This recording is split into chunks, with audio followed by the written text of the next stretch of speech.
El siguiente caso tuvo diversas aseveraciones que lo hicieron sobresaliente cuando ocurrió, llegando a resonar hasta nuestros días. Un joven de clase media alta que tenía todo lo que quería encendía las alarmas de la ciudad de Monterrey. Una creencia satanista extremista, trastornos mentales, problemas en la escuela, dificultad para socializar, hasta la práctica de videojuegos en una persona con falsas percepciones de la realidad originaron el catastrófico final de una niña de 13 años de edad, quien desafortunadamente era todo lo contrario al protagonista. Ella pertenecía a una familia cristiana, quienes siempre trataban todos los asuntos de su vida muy apegados a sus creencias. No se metían con nadie, pasaban gran parte de su tiempo en su iglesia. Definitivamente esto causó polémica, no solo por tratarse de creencias religiosas opuestas, sino también porque el joven era hijo de un diputado en activo perteneciente al partido político que gobernaba el estado de Nuevo León, lugar donde vivía. Los sucesos extraños acompañaron toda la vida a la familia Castrillón Escobar. Julio Castrillón Escobar nació en el año 1985 en Monterrey, Nuevo León, México. Fue un hijo de familia al que no le faltó nada. Desde los 7 años participó en los grupos de Boy Scouts cercanos a su domicilio. Obtuvo notas buenas en la escuela. De pequeño era bastante popular entre sus compañeros y su comportamiento jamás reveló nada anormal. Vivía con su familia en la calle Salvador Novo, número 105, Colonia Colinas de San Jerónimo, en Monterrey. Conforme fue creciendo, las prácticas cambiaban lentamente a inicios de los 2000. La tecnología no estaba tan avanzada como en la actualidad, pero el nacimiento de Internet generó nuevos comportamientos entre los usuarios. Anteriormente no podían comunicarse aislados detrás de un monitor, aparentando ser la persona que describían en sus perfiles.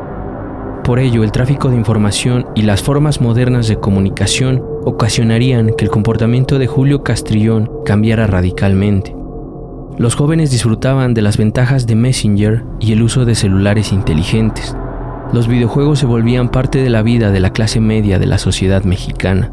La facilidad de buscar música aportaba mucho para conocer nuevas bandas que estuvieran alejadas del foco comercial que controlaban las televisoras. Por ello, Julio se enfocó en dar rienda suelta a su sed de descubrir diversas prácticas a las realizadas por sus padres, quienes eran muy creyentes en la Iglesia Católica, llevando a cabo diversas actividades en torno a su fe, haciéndolas también parte de su día a día. Se tomaban muy en serio su religión, tratando de inculcar al niño valores y buenas costumbres para desarrollarse en el nuevo mundo globalizado. El hijo de familia pronto descubriría la música de Marilyn Manson, Limp Bizkit, videojuegos con temática fuerte como The King of Fighters, que era uno muy popular de aquellos años. Algo extraño surgió en la mente del joven, quien no había presentado problemas anteriormente. Coleccionaba imágenes de antihéroes o personajes oscuros, admiraba a criminales en serie, comenzó a inhalar sustancias. En una ocasión se llegó a provocar heridas en los brazos bajo el argumento de que sería médico en el futuro. Dependía en gran medida de su teléfono celular. Todo esto provocó que sus calificaciones comenzaran a bajar drásticamente. En el ciberespacio, Julio utilizaba el nickname Iori, en alusión a Iori Yagami, el noveno dragón, un personaje del videojuego El Rey de las Peleas. El joven incluso se teñía el cabello de rojo para parecerse a este peleador ficticio. El apoyo que sus padres le brindaban principalmente fue material, le daban todo lo que pedía. Tenía computadora, instrumentos para hacer ejercicio, cajas repletas de CDs y de cómics. Pese a que anteriormente tenía muchos amigos, poco a poco comenzó a aislarse. Varios testimonios apuntan a que el principal problema fue que en la escuela preparatoria había compañeros mayores que se burlaban de él, al grado de golpearle constantemente hasta refugiarse en la soledad de su recámara. Los pocos amigos que le quedaban se extrañaban de su conversación. No sabían qué era lo que Julio Castrillón estaba sufriendo, pero los jóvenes de su misma edad no pudieron aconsejarlo de forma correcta. Julio les comentaba que cuando escuchaba la música de Marilyn Manson, la cantaba tan fuerte que se volvía un ritual de invocación en el cual Satanás se le aparecía para decirle que le obedeciera y éste le iba a favorecer. Una terapeuta del Instituto Tecnológico y de Estudios Superiores de Monterrey advirtió a los padres de Julio Castrillón Escobar sobre su bajo rendimiento. El joven ingería pastillas psicotrópicas mientras escuchaba a Limp Bizkit. De esta forma, se proyectaba a un plano imaginario de alucinaciones en su cuarto que lo llevaban al grado de perder la noción mientras gritaba descontroladamente. Algo así como gritos guturales sin sentido por el simple hecho de estar en ese estado de trance, situación que de forma inexplicable lo disfrutaba.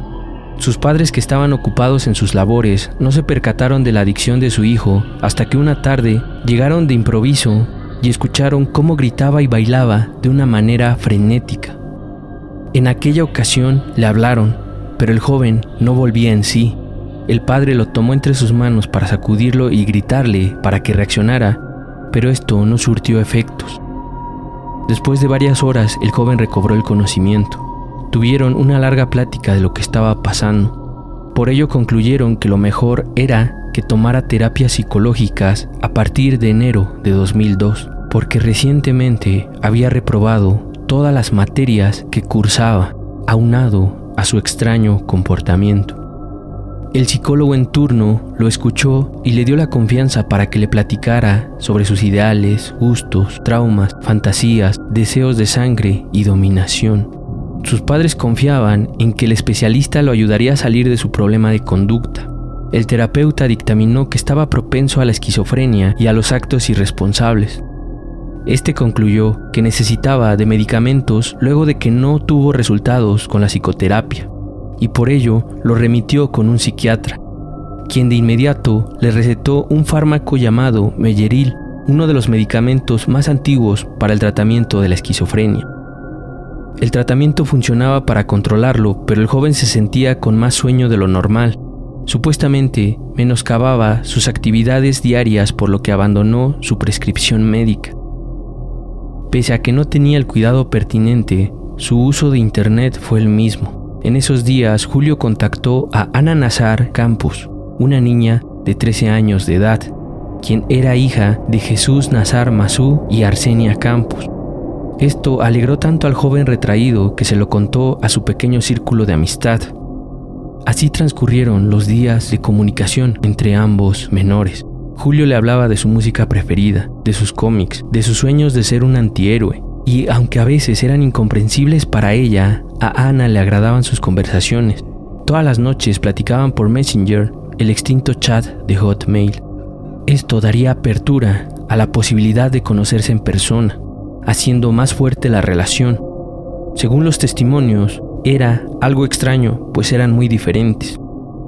Ana Nazar era una pequeña creyente de la fe cristiana quien la practicaba con gran devoción. Dentro del vínculo que habían generado, se proporcionaron sus números telefónicos.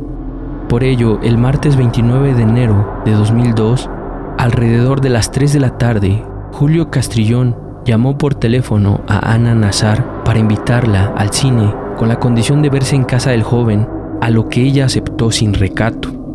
Cuando por fin llegó la joven, sería recibida por la noticia que la madre de Julio no le dio dinero para salir, por lo que decidieron quedarse en el lugar. Luego de recorrer la casa, Julio la invitó a su recámara. Confiada, ella subió. Sorprendida, miró los tesoros más preciados de su nuevo amigo. Julio prendió la computadora para ponerle un videojuego. Mientras Ana jugaba, el joven tocaba su guitarra. Fue en ese momento cuando su cerebro entró en confusión. Comenzó a escuchar voces. Se creyó que era el personaje que tanto admiraba. Miró que muy cerca de él se encontraban las mancuernas de metal con las que hacía ejercicio. Agarró una de 10 kilos y con fuerza lanzó un primer golpe en la cabeza de Ana, quien estaba de espaldas sin percatarse de sus movimientos. Ella no pudo gritar como consecuencia de un segundo golpe inmediato. Cuando quedó inconsciente, Julio trasladó el cuerpo al baño. Fue por un cuchillo y lo hundió 3 veces en el cuerpo de la menor. Además de esto, le hizo 3 profundos cortes en el cuello. También le amputó el dedo índice de la mano derecha.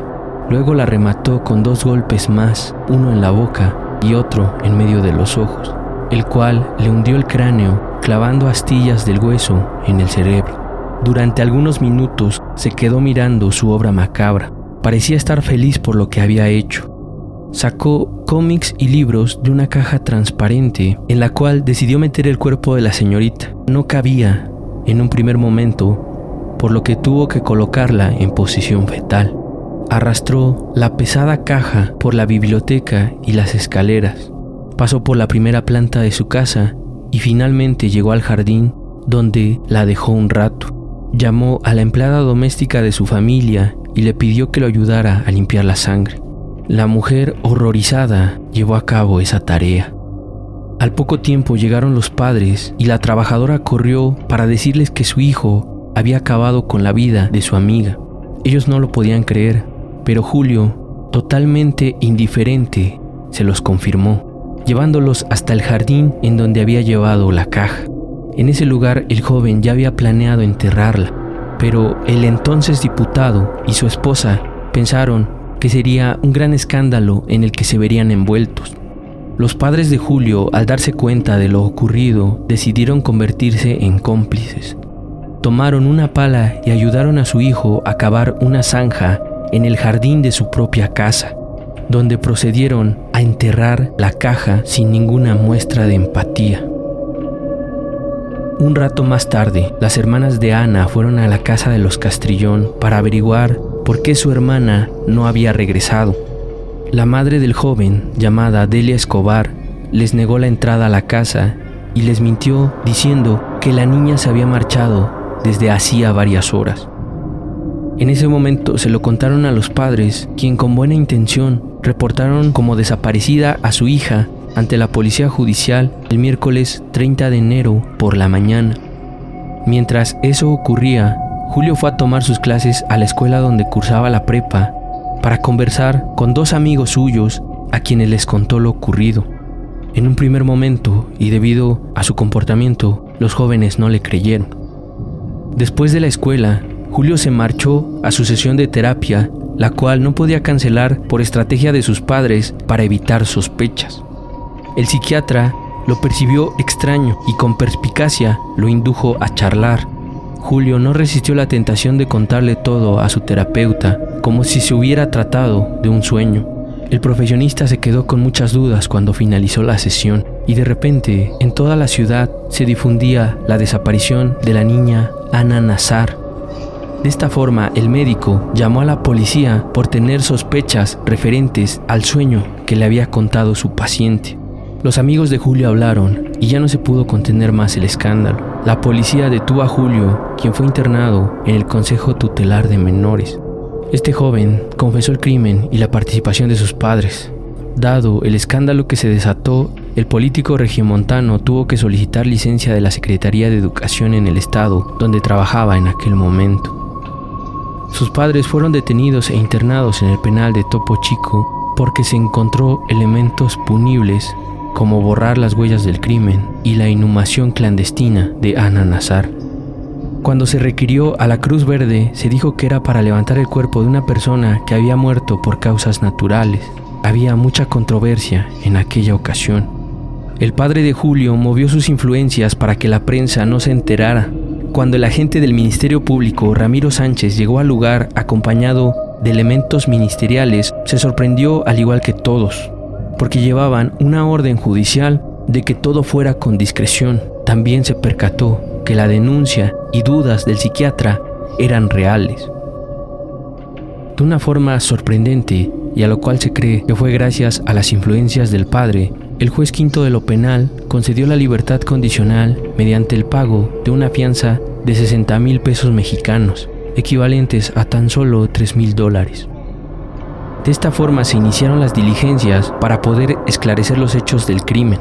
De todo esto se obtuvo la declaración del inculpado y la de su amigo Francisco Ramírez Canales, también de 16 años, quien además fue detenido por encubrir el crimen.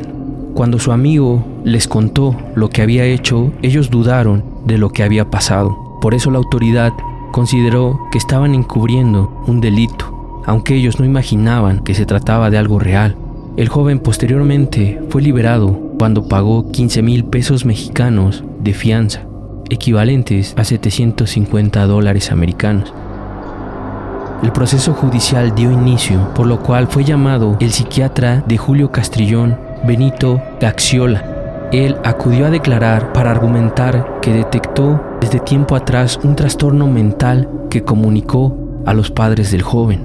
Dicha enfermedad la describió como trastorno disocial y no como esquizofrenia, porque la defensa de los Castrillón ya estaba manejando la estrategia de hacerlo pasar como un inimputable. Todo este proceso forzó a que fuera exhumado el cuerpo de Ana. La Procuradora de Justicia de Nuevo León declaró que el procedimiento sería de nula utilidad para aportar nuevos elementos en cuanto a los hechos, pero podría dar tranquilidad a la familia, quienes lloraban la pérdida de una joven que no le hacía daño a nadie. Esta situación destapó una controversia. Los padres de Ana afirmaron que hubo numerosas irregularidades durante la primera autopsia. Entre otras, dijeron que no se precisó qué dedo fue el amputado a su hija, además de que no se describieron las heridas que tenía en su cuerpo. Supuestamente, la autoridad estaba encubriendo el ritual satánico practicado por el joven Julio Castrillón en contra de Ana Nazar. Esto generaría una gran polémica. El proceso se volvió un acontecimiento mediático que llamó la atención no solo en Monterrey, sino fuera del estado y en todo México. Salió a relucir la controversia sobre posible tráfico de influencias. Surgiría la diferencia de opiniones en torno al estado mental del joven. Todos tenían en cuenta que dentro del caso había esquizofrenia, satanismo, influencia del rock. Son algunos de varios de los temas que se tocaron en el proceso. Los problemas no terminarían ahí. Parecía que la familia no iba a poder descansar. Julio intentó fugarse del Consejo Tutelar para Menores sin tener éxito. Pese a que este comportamiento debería de ser sancionado, no hubo tal situación. Estando preso, el joven peleó en diversas ocasiones con otros internos por usar algunas prendas de vestir. Su mal comportamiento obligó a que lo trasladaran al Consejo Estatal de Menores de Nuevo León. De esta forma podría estar alejado de las personas con quien tenía problemas. La confusión inundaría las redes cuando la madre de Ana Nazar aseguró que el joven practicaba rituales satánicos en el centro de detención juvenil, por lo que parecía que todo era verdad, que en realidad él efectuó tal sacrificio en torno a sus creencias extremistas. El 30 de enero de 2007, tras cumplir una condena de 5 años, Julio Castrillón Escobar salió libre. Se dictó el auto de libertad después de que Julio cumplió la pena máxima que se impone en Monterrey a los menores infractores que cometen una falta grave.